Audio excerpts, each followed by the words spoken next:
Olá, abençoados eleitos de Cristo Jesus ressurreto, graça e muita paz. Meu nome é Hélio Gonçalves e eu estou aqui nesse novo canal simplesmente para bater um papo. Bater um papo assim, tipo, desses 29 anos de evangelho, ou seja, 28 anos no sistema religioso, vergonhoso dizer isso, 28 anos no sistema, e nessa pandemia, com um ano de pandemia, ela me ensinou, me mostrou muitas coisas, né? O véu foi retirado e nunca me ensinaram nada a respeito. E eu gostaria de simplesmente todos os dias, né? Porque o intuito desse canal não é pura e simplesmente falar de pessoas, não. Efésios capítulo 6, versículo 12 diz que a nossa luta não é nem contra a carne, nem contra o sangue.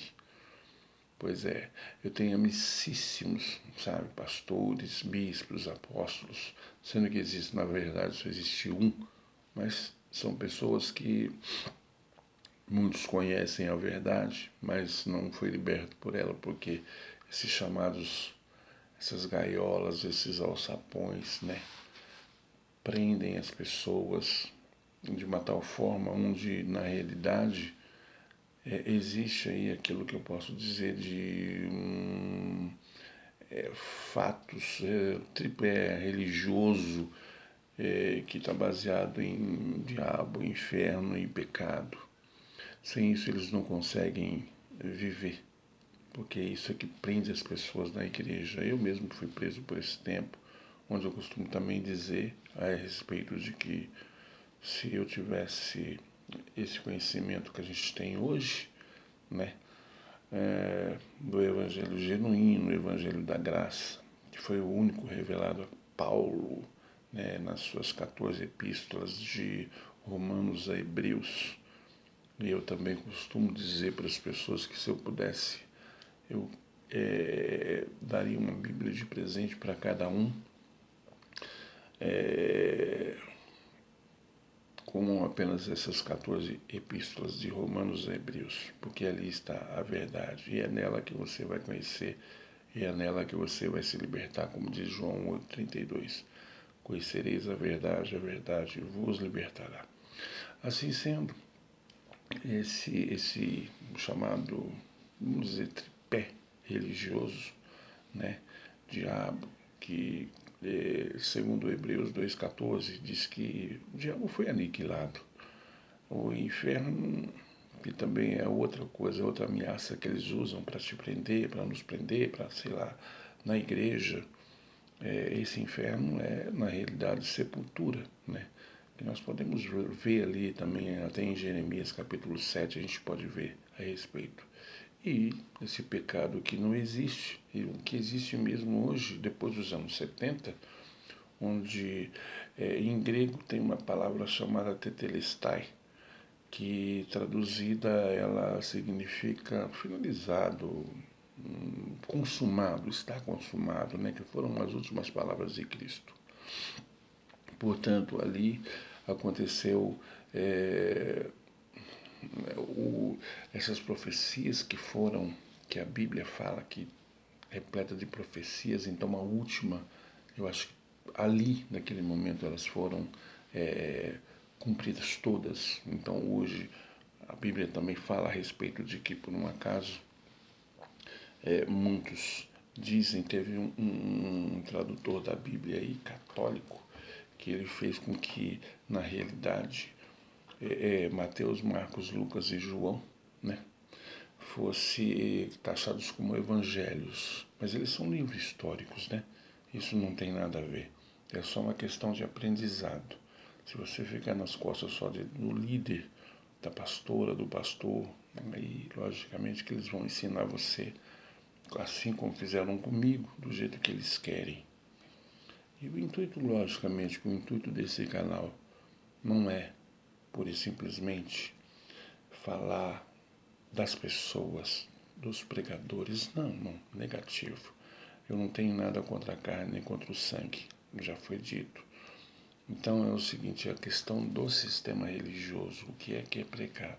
Muitos deles conhecem essa palavra, a palavra da verdade, o evangelho da graça, que é um só, né? Mas eles não fazem isso devido a seus cofres vão esvaziar. Nós queremos fazer com que esse chamado tripé, né? Como eu disse, pecado, inferno, diabo, porque hoje a maioria das pessoas, para não dizer a totalidade da sua porcentagem, dos 100% dos chamados evangélicos, né? Eles estão nas igrejas não por amor a Cristo, mas sim por medo, porque é pregado que se por um acaso eles não fizerem de acordo, não aceitarem a Cristo, que isso também não existe. Em João 15,16 diz totalmente ao contrário. Quem escolheu você, a mim, foi Ele. Efésios capítulo 1, versículos de 3 a 5, diz também que desde antes da fundação do mundo, Ele nos escolheu. Então não é assim, eu vou aceitar Cristo. Não, você não vai aceitar nada. Ele que resolve tudo. Tanto é que hoje você vai falar alguma coisa sobre diabo aniquilado, o pecado não existe. Você vai falar sobre dízimo, né? Porque aqui nesse canal nós não estamos para falar exatamente, especificamente sobre um assunto. Eu já estou só dizendo para vocês exatamente aquilo que eu aprendi durante esse ano, né? Esse ano de evangelho de estudo, reli, treli as cartas de Paulo, tenho estudado bastante, tem canais no YouTube que pregam o evangelho da graça, são vários pregadores. Nós somos mais ou menos 15 milhões de pessoas no mundo todo que não dobram mais o joelho para esse sistema religioso, né? São pessoas que já conheceram. E logicamente que essas pessoas do sistema, eles estão totalmente desesperados, né? Porque as pessoas estão abrindo os olhos. Muitos já não, já estão com a mente cauterizada. A Bíblia é muito clara, muito clara. Em Mateus capítulo 15, versículo 24, diz sobre que, e 20, e Mateus também 20, 28, fala que Jesus deu a sua vida para muitos, não é para todos. Em 2 Tessalonicenses capítulo 3, versículos 1, 2 e 3, também diz que a fé não é de todos. Portanto, nem todo aquele que me diz Senhor, Senhor, Mateus 7, 21, se não me falha a memória, esse que me diz Senhor, Senhor, nem todo aquele entrará no reino e herdará o reino. Infelizmente, é triste dizer isso, porque tem muitas pessoas que têm 20, 25, 15, 30 anos de igreja e eu sinto muito, mas ela não foi escolhida por Cristo, porque ela só fala, ela está na igreja, como foi dito já, por medo. Bom,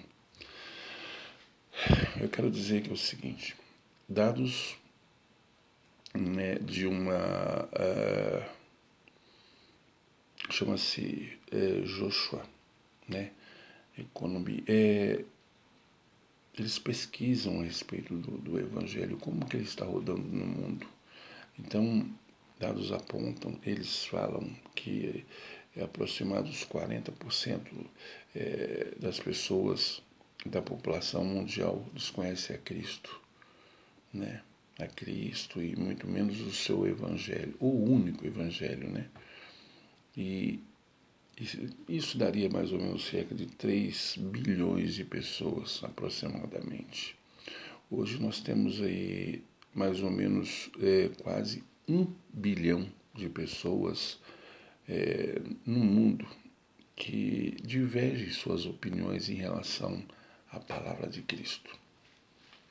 E dentre várias religiões, é lógico, né? Porque são várias, são inúmeras. E na realidade, nós estamos aqui também, eu, Hélio, nós estamos aqui por perdão, para dar a minha opinião também. Porque a Bíblia ela não pode ser interpretada, né? Ela mesma ela se explica, então não existe isso. Eu acredito que nesse quase 1 bilhão, eu no meio ali falando sobre o meu pensamento, o que eu tenho aprendido nesse ano, eu acredito que as pessoas podem refutar, porque de repente é o seguinte, quando a gente fala a respeito daquilo que está escrito, o livro de Gálatas fala, capítulo 4 ou 5, se não me falha a memória, diz que será que eu me fiz seu inimigo por falar a verdade? Então existe muitas coisas que complica a mente das pessoas e nós não estamos aqui para isso. Todos os dias a gente vai comentar um pouquinho daquilo que a gente tem aprendido. Eu não estou aqui para pregar um determinado assunto, mas sim, a gente vai falar muito sobre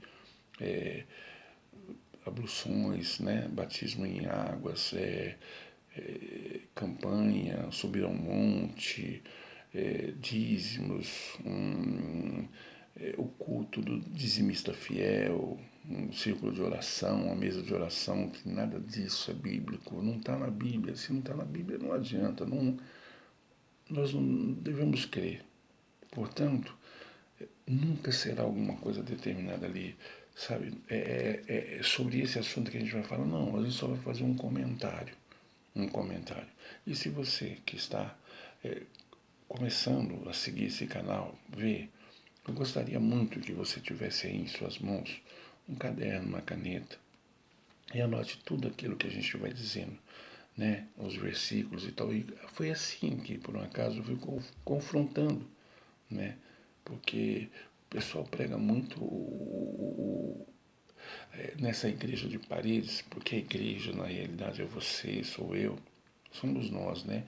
1 Coríntios capítulo 3, versículos 16 e 17. No próprio livro de 1 Coríntios capítulo 6, versículo 16 a 19. E muitos outros fala que nós somos o templo do Espírito Santo, nós. Então você não pode ser taxado como um desigrejado, porque um desigrejado, uma igreja não pode ser desigrejada. Então você é o templo, eu sou o templo, nós somos. Portanto, creia. Amanhã estaremos novamente falando a respeito de outros assuntos que a gente aprendeu e está aprendendo, é lógico, né? Nós já somos livres, nós fazemos parte das pessoas livres. Depois do ano 70 da morte de Cristo, quando a gente fala que Cristo já voltou, muitos não aceitam. Em João capítulo, se não me falha a memória, 20, 21, diz que Cristo está falando para Pedro que não importa para Pedro que João vá com eles, mas não importa. Ele vai viver até que Cristo volte. Então eu gostaria que alguém provasse que João, hoje ele tem mais de 2000 anos aí, que é onde ele está, numa cadeirinha de roda, num asilo, eu gostaria que alguém me explicasse. Porque tem muitas passagens que divergem a respeito daquelas pessoas que ficam olhando para o alto, esperando Cristo voltar. Se ele já está em você, como que ele vai voltar? Eu chego na sua casa, pergunto de você para sua esposa, para o seu esposo, fulano de tal está, o abençoado está, ele está sim. Ah tá, então avisa para ele que quando ele chegar se ele já está? Não, isso não existe. Graça e muita paz, e vai pensando no que a gente tem falado. E amanhã nós estaremos de volta. Amém? Continue reinando em vida. É assim que diz a Bíblia em Romanos 5,17. Você é o eleito. Amém? Graça e muita paz. E até a próxima.